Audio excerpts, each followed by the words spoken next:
ఆ రాక్షసుడు అప్పుడే రంగంలోకి దిగాడు. త్రిశూలాన్ని పట్టుకొని యవక్రీతుడి వైపు పరిగెత్తాడు. అది చూసి వీడు నన్ను చంపడానికి వస్తున్నాడని యవక్రీతుడు తెలుసుకొని మరో మార్గంలో పరిగెత్తాడు. ఇక అక్కడి నుంచి పరుగో పెరుగు. ఎందుకంటే వాడు చేసినటువంటిది దుర్మార్గం పని అటువంటిది. ఆ మార్గం ఒక సరోవరం వైపుగా సాగింది. యవక్రీతుడు పరిగెత్తుతూ వెళుతూ ఉంటే సరోవరంలోని నీరు ఇంకిపోసాగింది. అంటే సరోవరం నీళ్ళే దొరకకుండా సరోవరం నీరు కూడా ఇంకిపోయింది. సరోవరాన్ని అన్ని వైపులా చూస్తూ పరిగెడుతూ ఉంటే వెళ్ళిన చోటల్లా నీరు ఇంకిపోయింది. ఇంతలో వెనకాల శూలం తీసుకొని రాక్షసుడు పరిగెత్తుకుంటూ వస్తున్నాడు. యవక్రీతుడు భయంతో భరద్వాజుడి అగ్నిహోత్ర గృహంలోకి వెళ్ళి దాక్కున్నాడు. ఆ సమయంలో ఆ అగ్నిహోత్రాన్ని రక్షించేవాడు గుడ్డివాడు గుమ్మంలో నిలబడి ఉన్నాడు. వస్తున్న యవక్రీతుడిని బలంగా పట్టుకొని అక్కడే ఆపేశాడు.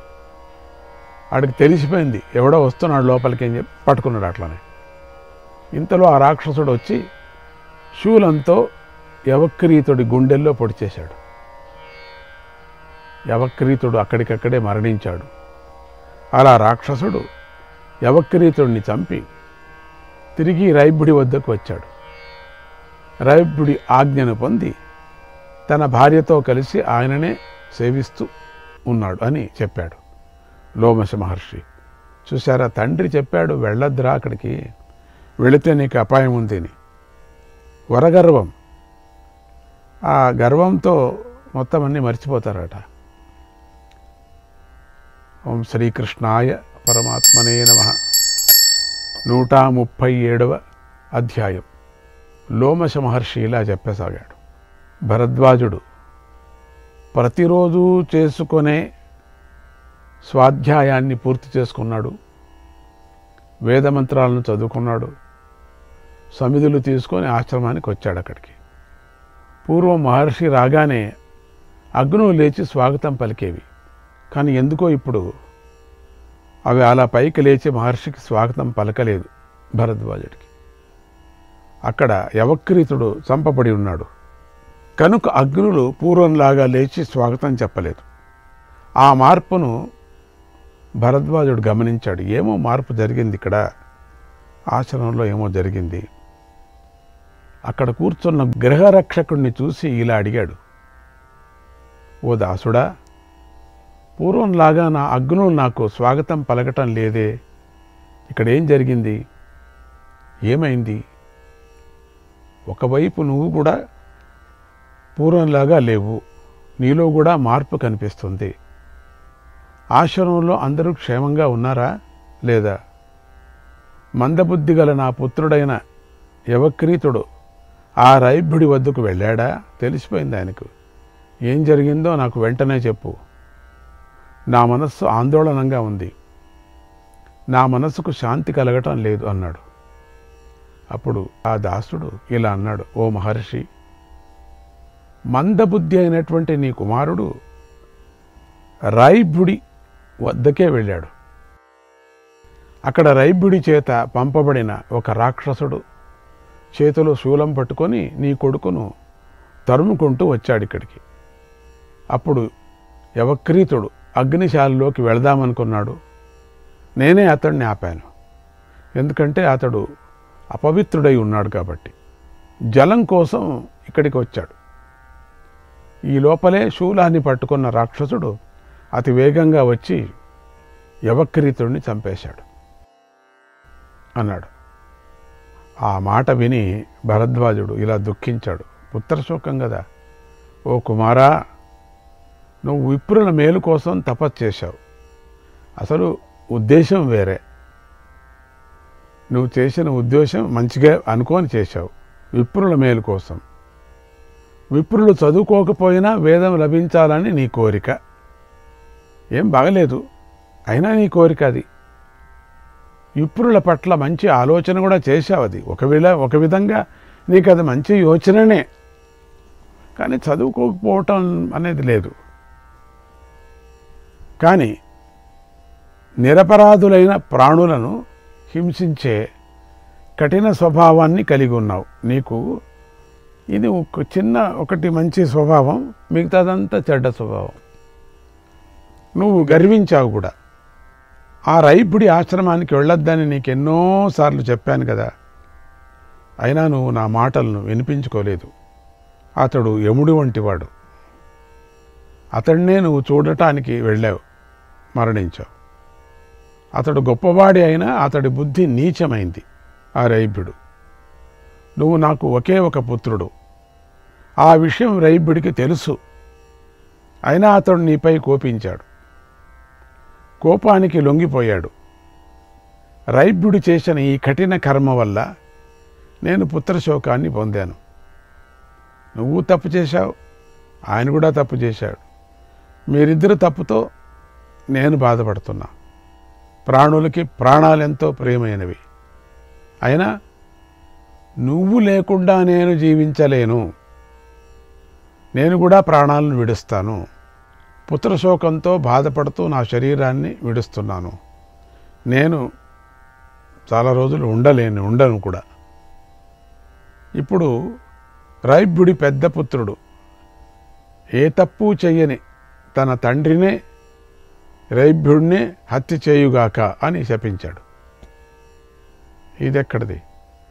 సుఖినో వై నరాయేషాం, సుఖినో వై నరాయేషాం, జాత్యా పుత్రో న విద్యతే, జాత్యా పుత్రో న విద్యతే, తే పుత్రశోకమప్రాప్య, తే పుత్రశోకమప్రాప్య విచరంతి యథా సుఖం, విచరంతి యథా సుఖం. నా పుత్రుడి మరణం చూసి భరించలేక నేను నా స్నేహితుడినే శపించాను. ఎంత పని చేశాను! ఇలాంటి ఆపదను మరొకడు అనుభవించకూడదు అని దుఃఖించాడు. నాకెంత దుఃఖం, వాడికి కూడా అదే వస్తుంది కదా. వీడి మీద ప్రేమతో, వీడి మీద ఉండేటువంటి నాకు ఉండేటువంటి ప్రేమతో నేను తట్టుకోలేక నేను శపించాను. పుత్రుడికి దహన సంస్కారాలు చేశాడు పాపం అంటూ. తర్వాత భరద్వాజుడు మండుతున్న అగ్నిలోకి దూకేశాడు కూడా. ఎందుకంటే తట్టుకోలేకపోయాడు భరద్వాజుడు. 138వ అధ్యాయం. లోమశ మహర్షి యవక్రీతుడి కథను చెబుతున్నాడు. యవక్రీతుడు గర్వించినందుకు రైభ్యుడు సృష్టించిన రాక్షసుడి చేతిలో మరణించాడు కదా. ఫలం దొరికేసింది అక్కడక్కడే. పుత్రుడు మరణించాడని భరద్వాజ మహర్షి అగ్నిలోకి దూకి దేహాన్ని కూడా చాలించాడు. ఆ రోజుల్లో బృహద్యుమ్నుడు అనే రాజు ఒక గొప్ప యాగాన్ని ప్రారంభించాడు. ఆ యాగాన్ని రైభ్యుడి చేయిస్తున్నాడు.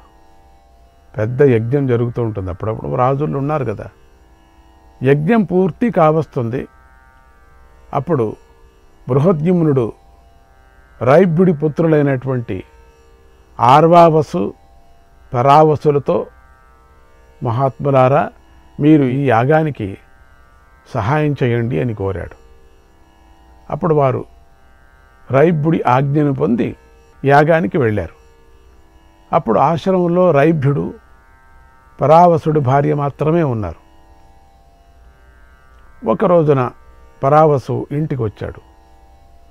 ఆ సమయంలో రైభ్యుడు నల్లటి లేడీ చర్మం కప్పుకొని అడవిలో తిరుగుతున్నాడు. అది రాత్రి సమయంలో చివరి భాగం. ఇంకా కొద్దిగా చీకటుంది. పరావసువుకు నిద్రమత్తు వదల్లేదు. నిద్ర కళ్ళతో తూలుతూ నడిచాడు. ఆశ్రమం బయటకు వచ్చాడు. ఇంతలో మృగచర్మం కప్పుకొని అడవిలో తిరుగుతున్నటువంటి రైభ్యుడు పరావసు కనిపించాడు. పరావసు అది క్రూర జంతువు అనుకొని చంపేశాడు. అప్పుడు ఆ జింక చర్మం వేసుకొని ఎందుకు తిరుగుతున్నాడో, కర్మగా అంత శాపం. ఆ శాపానికి సరిగా మాయ కూడా చేరుతుంది కదా. పరావశకు అలా జంతువధ చేయటం ఇష్టం లేదు. అయితే క్రూర జంతువుల నుంచి తనను రక్షించుకోవాలని అలా చేశాడు. రక్తం చెంది ముఖం మీద పడింది. పరావసుకు నిద్రమత్తు వదిలింది. అప్పుడు పరిశీలించి చూడగానే అక్కడ తండ్రి మరణించి ఉన్నాడు. ఎంతో బాధపడ్డాడు. తండ్రికి తగిన సంస్కారాలన్నీ చేసి తిరిగి యజ్ఞమంటపానికి వచ్చాడు. సోదరుడైన ఆర్వావసుతో ఇలా అన్నాడు, సోదరా, నేను క్రూర జంతువు అనుకుని తండ్రిని చంపేశాను. ఇప్పుడు నువ్వు నా కోసమని బ్రహ్మహత్యను తొలగించే వ్రతాన్ని చెయ్యి. నా కోసం నీ వ్రతాన్ని చెయ్యి. నేను రాజుగారి యాగాన్ని పూర్తి చేస్తాను. ఆ రాజుగారి యజ్ఞం నేను పూర్తి చేస్తా. నువ్వు నా బ్రహ్మహత్య తొలగించేటువంటి దానికి కావలసినటువంటి యజ్ఞాలు, దానికి కావలసిన తపస్సు, ఆ ప్రాయశ్చిత్తమంతా నువ్వు చెయ్యి. ఈ పనిని నేను ఒంటరిగానే చేయగలను. నేను ఈ యజ్ఞం చేయిస్తాను. నాకు ఆ శక్తి ఉంది అన్నాడు. అప్పుడు ఆర్వావసు, నీకోసం నేను ఇంద్రియ నిగ్రహాన్ని పాటిస్తూ నీకు బ్రహ్మహత్య పాపం తొలగటానికి ప్రాయశ్చిత్తం చేస్తాను అన్నాడు. అట్లే కానీ నీకోసం నేను చేస్తాను. ఆర్వావసు సోదరుడి కోసం బ్రహ్మహత్య పాతకం తొలగాలని ప్రాయశ్చిత్తం చేశాడు. అంతా పూర్తి అయింది. ఆర్వావసు మళ్ళీ యాగం వద్దకు వచ్చాడు. అప్పుడు పరావసు ఆర్వావసువును చూశాడు. వేగంగా ఆలోచించాడు. తనకు రాజుగారి దగ్గర మంచి పేరు రావాలని ఆశపడ్డాడు. ఆర్వావసువుని మోసం చేద్దామనుకున్నాడు. ప్రక్కనే ఉన్న రాజులతో ఇలా అన్నాడు, మహారాజా, ఈ ఆర్వావసువు బ్రహ్మహత్య చేశాడు కనుక యాగాన్ని చేయకూడదు, చూడకూడదు, ఇక్కడికి రాకూడదు. బ్రహ్మహత్య చేసిన వాడి చూపు మంచిది కాదు. అతడు తన చూపులతోనే ఇతరులను బాధిస్తాడు, పీడిస్తాడు. ఇందులో సందేహం లేదు. కనుక అతన్ని ఇక్కడకు రానివ్వకండి, అటు నుంచే పొమ్మనండి అన్నాడు. చూడండి ఎంత మోసం. ఆ మాటలు వింటూనే రాజైన బృహద్యుమ్నుడు భటులతో చెప్పాడట, ఓ భట్లరా, ఆ ఆర్వావసును లోపలకు రానీకండి, బయటికి పొమ్మనండి అని సేవకులను ఆజ్ఞాపించాడు. ఎంత మోసం చూశారు.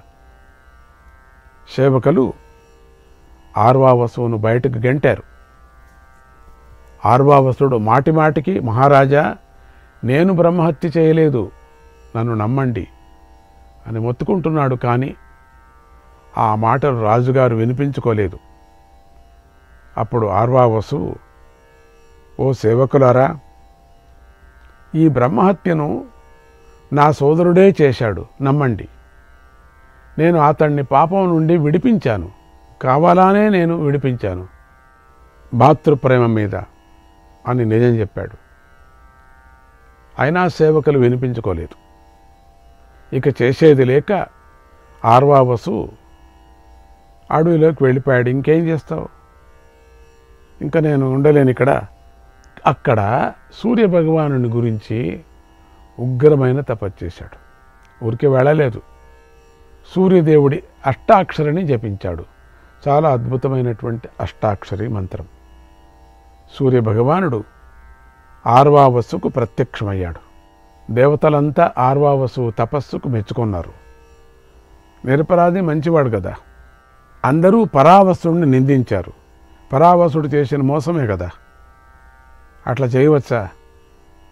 అగ్నిదేవుడు మొదలైన దేవతలు ఆర్వావసును వరం కోరుకో అన్నారు.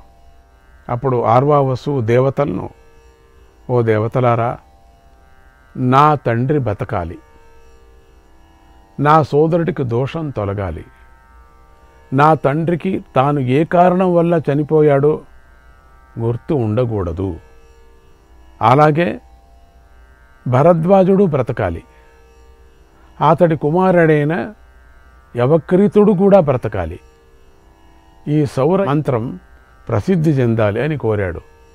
ఈ సౌర మంత్రం ఎవరు జపిస్తారో వాళ్ళందరికీ కూడా అన్ని కష్టాలు దూరం అవుతాయి. దేవతలంతా అలాగే జరుగుతుంది అని వరం ఇచ్చారు. వెంటనే మునులంతా బ్రతికారు. పరావసువుకు సద్బుద్ధి కలిగింది. అప్పుడు అగ్నిదేవుడు మొదలైన దేవతల్లో యవక్రీతుడు ఇలా అన్నాడు, ఓ దేవతలారా, నేను వేదాన్ని చదివాను, వేదవేత్తను అయ్యాను. అయినా కూడా రైభ్యుడు నన్ను ఎలా చంపగలిగాడు, అతడికి ఆ శక్తి ఎలా వచ్చింది అని అడిగాడు. అప్పుడు దేవతలు, ఓ యవక్రీత, గురువు లేకపోయినా నువ్వు వేదాలన్నిటినీ చదివావు. ఈ రైభ్యుడు ఎన్నో కష్టాలు పడి వేదం చదువుకున్నాడు. ఈ రైభ్యుడు మంచి పనులు చేసి వేదం చదువుకున్నాడు. నీలాగా కాదు కదా, వరాన్ని పొంది షార్ట్కట్లో వెళ్ళి అట్లా కాదు కదా. గురువులను సంతోషపెట్టి వేదం చదువుకున్నాడు. అందుకే ఇతడు శక్తి గలవాడయ్యాడు. నిన్ను వధించే శక్తిని కూడా పొందాడు. ఎందుకంటే గురుకృప ఉంది, గురుసేవ చేశాడు కాబట్టి. కనుక వేదాన్ని గురుముఖతః చదవాలి. అది ఒక పద్ధతి. కష్టపడకుండా శ్రమ పడకుండా వేదం వచ్చేయాలి అనుకోకూడదు. అది పద్ధతి కాదు. కష్టపడిన రైభ్యుడికి శక్తి వచ్చింది. కష్టపడకుండా ఫలం పొందిన నీకు రైభ్యుడిని తట్టుకునేటువంటి శక్తి కూడా రాలేదు నీకు. దీన్ని గమనించు.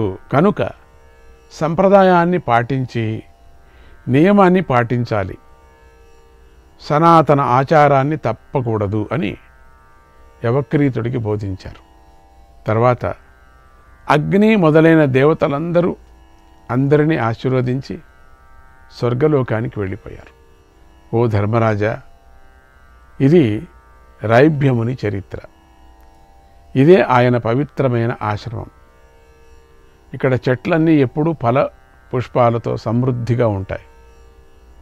ఇక్కడ నివసిస్తే నువ్వు పాపాన్ని అంతా పోగొట్టుకుంటావు అన్నాడు లోమశ మహర్షి. శ్రీకృష్ణాయ పరమాత్మనే నమః. 139వ అధ్యాయము. ధర్మరాజు తీర్థయాత్ర చేస్తున్నాడు. లోమశ మహర్షి ముఖ్య ప్రదేశాలను చూపిస్తున్నాడు. యాత్రలు ఇంకా జరుగుతున్నాయి కదా, ఆయా ప్రదేశాల్లోని విశేషాలను చెప్తున్నాడు. వాటి కథలను కూడా ధర్మరాజుకు చెప్తున్నాడు. ఓ ధర్మరాజా, ఇప్పుడు నువ్వు ఉషీర బీజము, మైనాకము, శ్వేతము, కాలశైలము అనేటువంటి పర్వతాలను దాటి ముందుకొచ్చావు. ఇక్కడ గంగానది 7 పాయలతో ప్రవహిస్తుంది. ఇది రజోగుణము లేని తీర్థం. ఇక్కడ ఎప్పుడు అగ్నిదేవుడు ఉంటాడు. ఈ అద్భుత తీర్థాన్ని మానవులు చూడలేరు. ఇది చూడటానికి శక్యం కానే కాదు. మీరు దైవభావం కలవారు. ఏకాగ్ర చిత్తంతో ఎలాంటి ఉద్వేగాన్ని పొందకుండా ఈ తీర్థాన్ని చూడండి. ఇది దేవతలకు క్రీడాస్థలం. అందుచేత వారి పాదాల గుర్తులు కూడా ఇక్కడ కనిపిస్తున్నాయి చూడండి. మీరు జాగ్రత్తగా గమనిస్తే ఆ గుర్తులను మీరు చూడవచ్చు. ఈ కాలశైల పర్వతాన్ని దాటి మీరు ముందుకు నడవండి. అప్పుడు కైలాస పర్వతం, మందరాచలం వస్తాయి. అక్కడ మణివరుడు అనేటువంటి యక్షుడు, కుబేరుడు నివసిస్తూ ఉంటారు. అలాగే ఎంతో వేగం గల 80,000 మంది గంధర్వులు, వారికంటే 4 రెట్లు వేగం గల యక్షులు ఇక్కడ నివసిస్తూ ఉంటారు. వారి ఆకారాలు విచిత్రంగా ఉంటాయి. రూపాలు, ఆకారాలు విచిత్రంగా ఉంటాయి. రూపాలు నానా విధాలుగా ఉంటాయి. వారు రకరకాల ఆయుధాలను ధరించి మణిభద్రుణ్ణి సేవిస్తూ ఉంటారు. వారు వాయువు వంటి వేగం గలవారు కనుక వారు తలుచుకుంటే ఇంద్రుణ్ణి కూడా అతడి స్థానం నుంచి తొలగిస్తారు. అటువంటి వారు అంతటి శక్తిమంతులు. అలా ఆ పర్వతాలు యక్ష రాక్షసుల చేత రక్షించబడుతూ ఉంటాయి. కనుక మీరు ఎంతో జాగ్రత్తగా ఉండండి, మెలకువతో ముందుకు నడవండి. కుబేరుడు మంత్రులైనటువంటి రౌద్రులు, మైత్రులు అనేటువంటి పేరు గల రాక్షసులు మనకు కనిపిస్తారు అక్కడ. అవసరమైతే వారిని ఎదిరించటానికి పరాక్రమంతో సిద్ధంగా ఉండండి. శ్రీకృష్ణాయ పరమాత్మనే నమః.